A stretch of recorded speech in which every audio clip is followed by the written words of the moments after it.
नबियल्लाह अस्सलातु वस्सलामु अलैका या नूर अल्लाह व अला आलिका व अस्हाबिका या हबीब अल्लाह सल्लल्लाहु तआला अलैहि वसल्लम। मेरे प्यारे आका सल्लल्लाहु तआला अलैहि वसल्लम के प्यारे दीवानों, एक ईमान अफरोज़ खिताब मुहिब गिरामी हज़रत मौलाना सैयद अमीनुल क़ादरी साहब क़िबला से आप समाअत फरमा रहे थे। मैं भी थोड़ी देर आपके दिलो दिमाग में कुछ बातें बिठाने की गरज से हाजिर आया हूँ।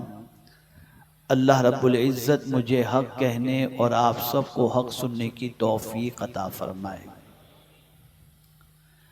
इस वक्त पूरी दुनिया के अंदर एक बीमारी बड़ी तेज़ी के साथ फैल रही है और ये बीमारी क्या बच्चा, क्या जवान, क्या मर्द, क्या औरत, क्या गरीब, क्या अमीर, जिस किसी को देखो उस बीमारी के अंदर वो गिरफ्तार दिखाई देता है। और उस बीमारी के इलाज के लिए कभी किसी को मेंटल हॉस्पिटल ले जाया जाता है, कभी किसी को नींद की गोलियां दी जाती हैं, कभी साइकियाट्रिस्ट के पास ले जाया जाता है, कभी साइकोलॉजिस्ट के पास ले जाया जाता है, और कभी उन बाबाओं के पास ले जाया जाता है जो इलाज व मुआलजा करते हैं। लेकिन हाल ये है कि उस बीमारी से जिस तरीके से छुटकारा मिलना चाहिए, छुटकारा मिल नहीं पाता। और इस कौम की सबसे बड़ी बुराई ये है कि इस कौम का नाता अल्लाह से भी कमज़ोर हो गया, उसके रसूल सल्लल्लाहु अलैहि वसल्लम से भी कमज़ोर हो गया और कुरान मुक़द्दस से भी कमज़ोर हो गया। आप बताएं कि इस वक्त हर एक के चेहरे को अगर आप देखें तो उतरा हुआ पाएंगे, हर एक के दिल को देखो तो बुझा हुआ पाएंगे, हर एक की कैफियत का मुशाहिदा करेंगे तो गमगीन नजर आएगा। जिस किसी को देखो टेंशन, अपसेट, दिल बैठ रहा है और ऐसा लगता है जैसे सारे जहां का गम उसके दरवाजे पर दस्तक देता हुआ दिखाई देता है। एक गरीब गुर्बत की वजह से गमों में गिरफ्तार हो तो समझ में आता है, लेकिन एक मालदार जिसके पास सरमाए की कोई फरावानी नहीं, सरमाए की कोई कमी नहीं, सरमाए की बेपना फरावानी है, उसका चेहरा क्यों उतरा हुआ है, वो गमगीन क्यों है, उसे रात को नींद क्यों नहीं आती, उसे चैन क्यों नहीं है, उसे सुकून क्यों नहीं है, उसे इत्मीनान क्यों नहीं है। आइए आज मैं थोड़ा सा उसी को समझाने की कोशिश करूंगा और आपकी समाअतों के हवाले एक ऐसा नुस्खा रखूंगा जो नुस्खा सिर्फ जमीन के ऊपर की बेकरारी को दूर नहीं करता, बल्कि वो नुस्खा जमीन के ऊपर की बेकरारी को भी दूर कर देगा और जमीन के अंदर की बेकरारी को भी दूर कर देगा और मैदान महशर की भी बेकरारी को दूर कर देगा। सबसे पहले हम समझते हैं गुर्बत को। आप अगर सहाबाए किराम अलैहिमुर रिदवान की हयात तैयबा का मुताला करें तो आपको पता चलेगा कि गुर्बत इतनी थी कि अल्लाह अकबर, कई कई दिनों तक रोटी देखने की सआदत नसीब नहीं होती थी और खजूर पर और पानी पर इक्तिफा करते हुए नजर आते थे, लेकिन चेहरा मुरझाया हुआ नहीं था, टेंशन में नहीं थे, दिल के अंदर बोझ नहीं था, बल्कि जो कोई उनके चेहरे को देखता उन्हें खुदा याद आ जाया करता। मैं हैरान हूं या अल्लाह, आज इंसान गुर्बत की वजह से इतना मुरझाया हुआ चेहरा लेकर के निकलता है कि चेहरे को देखकर इंसान समझ जाएगा कि ये किसी टेंशन में है, किसी तकलीफ में है, किसी परेशानी में है। मैं वक्त ज्यादा नहीं लूंगा, बस थोड़ा सा समझा दूं, इसलिए कि न मेरे पास इतना मवाद है और न मेरे पास इतनी लंबी चौड़ी तकरीर करने के लिए इल्म है। मैं बस मुख्तसर समझा दूंगा ताकि शायद आपके जहन में बात बैठ जाए और आज जब आप यहां से उठें तो एक मिजाज लेकर के उठें, एक फिक्र लेकर के उठें, एक जज्बा लेकर के उठें, और सबसे बड़ी चीज जिसका इलाज आप पूरी दुनिया में तलाश करते हो, खुदा की कसम वो इलाज आपके घर में मौजूद है। अब आइए मैं बताऊं बीमारी क्या है। तो आपने समझ लिया टेंशन, आपने समझ लिया मुरझाया हुआ चेहरा, आपने समझ लिया कि दिल बैठ रहा है। क्यों? इसे कुरान ने कहा, वमन अअरद अन जिक्री फइन्न लहू मईशतन दनका। अल्लाह अज़्ज़ व जल्ल इरशाद फरमाता है, जिसने मेरे जिक्र से एराज किया, जिसने मेरे जिक्र से मुंह मोड़ा, जिसने मेरा जिक्र छोड़ दिया, फ़इन्न लहू मईशतन दनका, मैं उसको तंग जिंदगानी में गिरफ्तार कर दूंगा। ये बीमारी की वजह क्या है? ये बेचैनी की वजह क्या है? ये तकलीफ की वजह क्या है?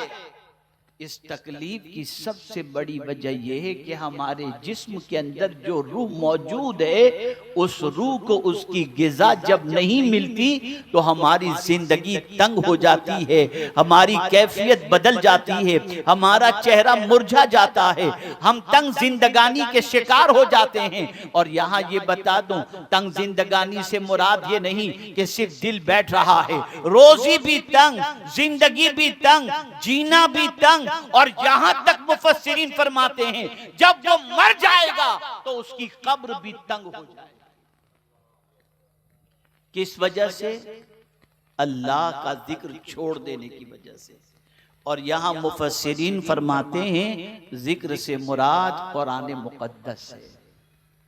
जब इंसान कुरान से ताल्लुक तोड़ देगा, जब इंसान कुरान पढ़ना छोड़ देगा, जब इंसान कुरान सुनना छोड़ देगा, जब इंसान कुरान से ताल्लुक तोड़ देगा, तो रोजी में भी तंगी होगी, दिल में भी तंगी होगी, यहां तक कि कब्र में जाएगा तो कब्र में भी तंगी होगी। अब अगर कोई शख्स अपनी कब्र को तंगी से बचाना चाहता है, रोजी की तंगी से निकलना चाहता है, दिल की तंगी से निकलना चाहता है, कब्र की तंगी से नजात चाहता है, तो कुरान कहता है उसके लिए जरूरी है कि वो अल्लाह अज़्ज़ व जल्ल की किताब की तिलावत करे। मेरे प्यारे आका सल्लल्लाहु तआला अलैहि वसल्लम के प्यारे दीवानों, एक जमाना था कि मुसलमानों के घरों की पहचान अल्लाह की किताब की तिलावत थी। एक जमाना था कि मुसलमान के बच्चों की जबान पर कुरान की आयतें थी। एक जमाना था कि मुसलमान के बच्चे हाफिज़े कुरान बनते थे। एक जमाना था कि मुसलमान के बच्चे सुबह उठकर कुरान की तिलावत करते। एक जमाना था कि मुस्लिम माएं और बहनें सुबह उठकर कुरान की तिलावत करती। एक जमाना था कि बाप कुरान की तिलावत किए बगैर घर से नहीं निकलता था। लेकिन आज आंख खुली सबसे पहले मोबाइल,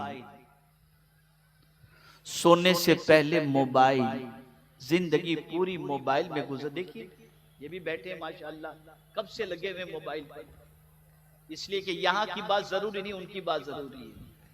कब से इनको देख रहा हूं लेकिन इनको समझ में नहीं आ रहा। ऐ रसूल आज़म सल्लल्लाहु तआला अलैहि वसल्लम के दीवानों, कुरान अल्लाह की वो किताब है कि इस किताब जैसी किताब कोई दूसरी है ही नहीं। आप याद रखें, सहाबाए किराम हो, रसूल आज़म सल्लल्लाहु अलैहि वसल्लम हो, औलियाए कामिलीन हो, सबकी जिंदगी का ताल्लुक कुरान से आपको इतना मिलेगा कि मेरे प्यारे आका सल्लल्लाहु अलैहि वसल्लम के प्यारे दीवानों, कुरान के बगैर उनकी जिंदगी ऐसी ही थी जैसे पानी से मछली को निकाल दिया जाए और मछली तड़पती है, वैसे ही कुरान की तिलावत के बगैर वो तड़पा करते थे। और उनको सुकून अल्लाह उस वक्त अता करता जब अल्लाह की किताब की तिलावत करते। मैं आपसे एक सवाल पूछना चाहता हूं, चलिए आसान जबान में, आप कुरान मुकद्दस को घर में कहां रखते हैं? नीचे रखते हैं या ऊपर रखते हैं? चलिए जवाब दीजिए। बस आप इतने ही लोग सब जवाब दें तो मुझे इत्मीनान हो, मेरी बात समझ में आ रही है। आप कहां रखते हैं कुरान शरीफ? ऊपर रखते हैं। और अगर कुरान नीचे हो तो आप खुद नीचे आ जाते हैं। कोई कुरान की तिलावत नीचे बैठ के कर रहा है, आप ऊपर नहीं बैठते, कुरान को नीचे रखने नहीं देते। कुरान की जगह आपको मालूम है कि कुरान की जगह ऊपर है। अब दूसरी बात की तरफ आता हूं। बहुत सारे बच्चे स्कूल जाते हैं, कॉलेज जाते हैं, और स्कूल और कॉलेज में जाने के लिए जो बैग आजकल निकला है वो ऐसे डाले और निकल गए। तो सारी किताबें पीठ पर होती हैं कि सीने पर होती हैं? भाई जवाब दीजिए ना। स्कूल की सारी किताबों का बैग पीठ की तरफ होता है या सीने की तरफ? लेकिन यही बच्चा जब मदरसे जाता है कुरान लेकर तो पीठ की तरफ बैग करता है कि सीने की तरफ करता है? कभी सोचा आपने? कभी गौर किया आपने? किताबें वो भी हैं, किताब ये भी है, लेकिन वो किताब पीठ पे लाद के ले जाई जाती है और कुरान को सीने से लगाकर कुरान को नीचे नहीं रखा जाता, कुरान को ऊपर रखा जाता है। अल्लाह मिजाज दे रहा है, ऐ मेरे बंदो, अगर दिल का सुकून चाहते हो, कुरान को जिस तरह किताब को सीने से लगाए हो, पढ़ो और इस किताब को अपने सीने में उतारो। तुम्हारी दुनिया और आखिरत के गम से मैं तुम्हें नजात अता करूंगा। और जिस तरह ये किताब ऊपर रहती है, अगर इस किताब को तुम पकड़ लोगे तो ये किताब जहां रहेगी तुम्हें भी वहीं रखेगी, और इस किताब को छोड़ोगे गिर जाओगे, तबाह हो जाओगे, बर्बाद हो जाओगे। ये किताब बहुत अजमत वाली किताब है। मैं आपको एक चीज बताऊं, आप में से कुछ पढ़े लिखे भी होंगे जो टेक्नोलॉजी से वाकिफ हैं। आजकल आर्टिफिशियल इंटेलिजेंस के अंदर चैट जीपीटी पर सवाल पूछा जाता है और चैट जीपीटी उस सवाल का जवाब फौरन दे देता है। आप जाइए और चैट जीपीटी में जाकर के सवाल पूछिए कि क्या कुरान की सूरत जैसी कोई एक सूरत मौजूद? एक मरतबा दुरूद शरीफ पढ़ लें। अल्लाहुम्मा सल्ली अला मुहम्मद अल्लाहुम्मा सल्ली अला सय्यदिना व मौलाना मुहम्मदिन मअदनिल जूद वल करम व आलिहि व अस्हाबिहि व बारिक वसल्लम। चैट जीपीटी से सवाल पूछिए कि कुरान की एक सूरत जैसी कोई सूरत है, तो चैट जीपीटी जवाब देगा कोई दुनिया में कुरान की सूरत जैसी एक सूरत बनाने की ताकत नहीं रखता। जिंदाबाद। ये है वो किताब, सुभान अल्लाह। ये है वो किताब। मुसलमानों, सबके घर में ये किताब है, फिर भी हम बेकरार हैं। सबके घर में कुरान मौजूद है, फिर भी हम बेचैन। सबके घर में रिस्क की कुंजी मौजूद है, फिर भी हमारी तबीयत उदास। बल्कि सुनो, सबके घर में बीमारी की दवा नहीं, बीमारी की शिफा मौजूद है, फिर भी हम आज बीमार हैं। अल्लाह, कुरान को अल्लाह ने दवा नहीं कहा, कुरान को अल्लाह ने शिफा कहा। सुभान अल्लाह, माशाअल्लाह, शिफा कहा। ऐ रसूल आजम के दीवानों, हम क्या कर रहे हैं? आप जानते हैं ये किताब कब्र की घबराहट को दूर करने वाली किताब है। आज दुनिया से जाने वाले इंसान जब कब्र के हवाले किए जाते हैं तो उनकी पोजीशन कब्र में जो होती है, अल-अयाज़ु बिल्लाह, अल्लाह खैर फरमाए, अल्लाह करम फरमाए।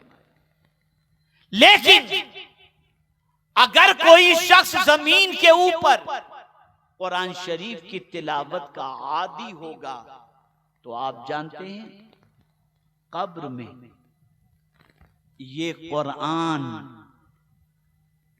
जो दुनिया में बंदा मरने वाला उसकी तिलावत करता था, ये कुरान कब्र के अंदर उस मरने वाले के दिल को बहलाया करेगा। ऐ सुभान अल्लाह, उसे तसल्ली दिया करेगा, उसके दिल को करार अता करता रहेगा। मेरे प्यारे आका सल्लल्लाहु तआला अलैहि वसल्लम के प्यारे दीवानों, हमारा हाल इतना बुरा हो चुका कि हम अल्लाह के फरमान से रूगर्दानी कर रहे हैं, हम अल्लाह की किताब से फायदा नहीं उठा रहे, हम अल्लाह अज़्ज़ व जल्ल की किताब को अपनी जिंदगी के अंदर दाखिल नहीं कर रहे, बल्कि बहुत सारे मुसलमान कुरान पढ़ना भी नहीं जानते, कुरान से वाकिफ भी नहीं है, तअव्वुज़ और तस्मिया भी, बिस्मिल्लाह और आऊज़ु बिल्लाह भी सही तौर पर नहीं पढ़ पाते।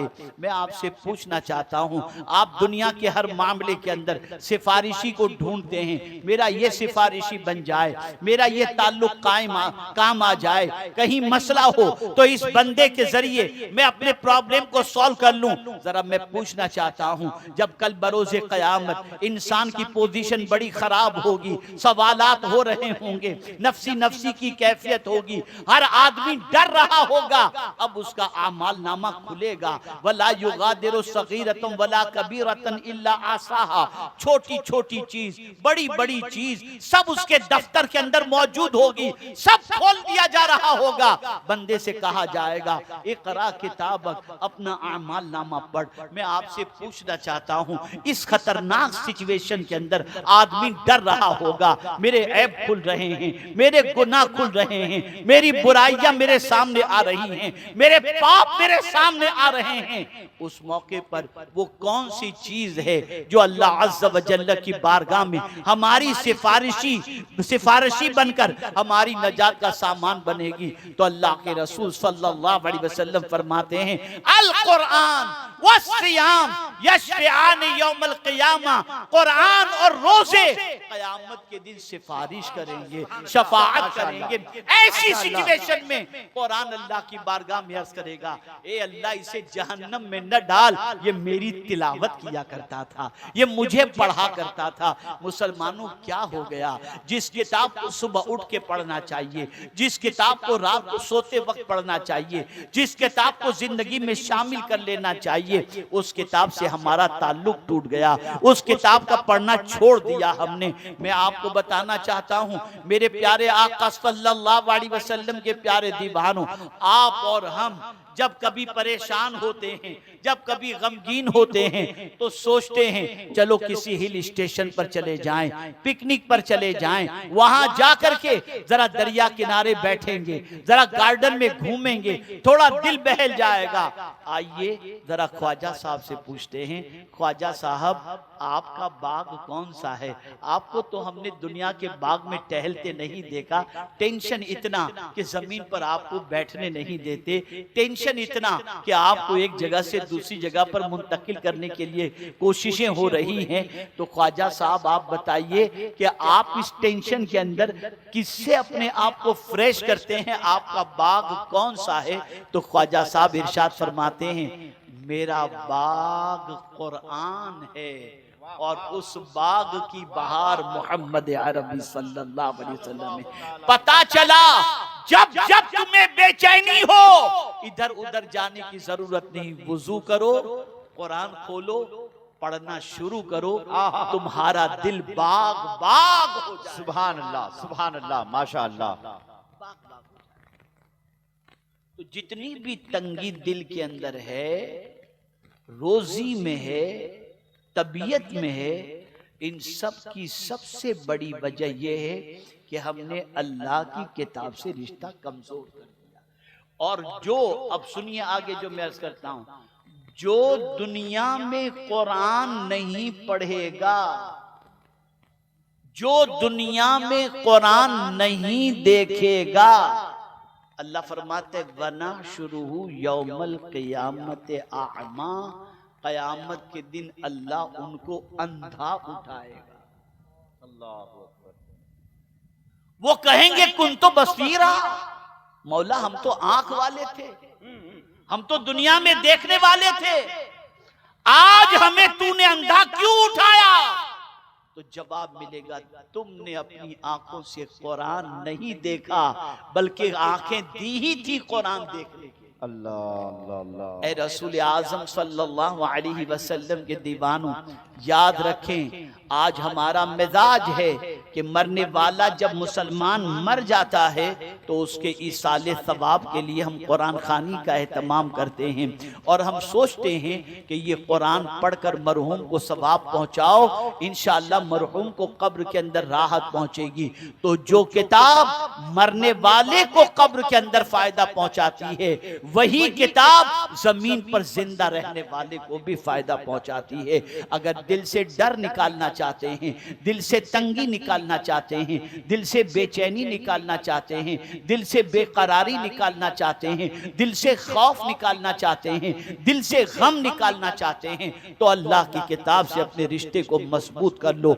मेरे प्यारे आका सल्लल्लाहु ताला अलैहि वसल्लम के प्यारे दीवानों, ये किताब तुम्हारी जिंदगी को खुशियों से भर देगी, ये किताब तुम्हारी जिंदगी के अंदर फरहत ले आएगी, ये किताब तुम्हारी दुनिया और आखिरत की तंगी से तुम्हें नजात अता कर देगी।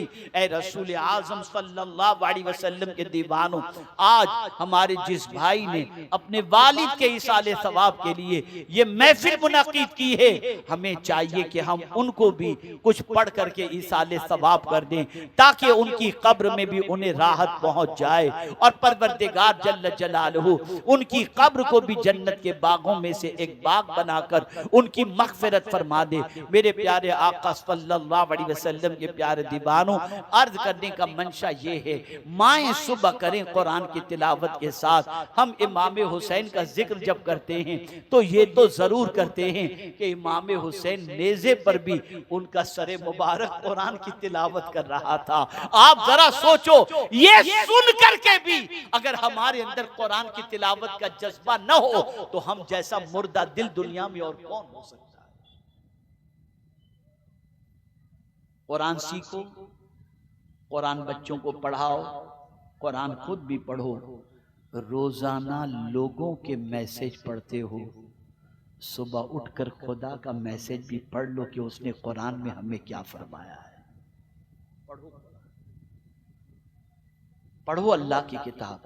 जिस घर में कुरान हो और कुरान की तिलावत नहीं होती, वो कुरान उन घर वालों के लिए बद्दुआ करता है, ए अल्लाह इन्होंने हमें तिलावत से महरूम रखा तो इनके घर को बरकतों से महरूम फरमा। इसलिए कुरान शरीफ की तिलावत करो, कुरान से अपना रिश्ता मजबूत करो। अल्लाह अज़्ज़ा व जल आक़ाए करीम सल्लल्लाहु अलैहि वसल्लम के सदक़ो तुफ़ैल मरहूम की मग़फ़िरत फरमाए और हम सबको कुरान मुक़द्दस से अपने रिश्ते को मजबूत से मजबूत तर करने की तौफ़ीक नसीब फरमाए। अल्लाह हमें कुरान के साए में उठाए, कुरान के साए में सुलाए और कुरान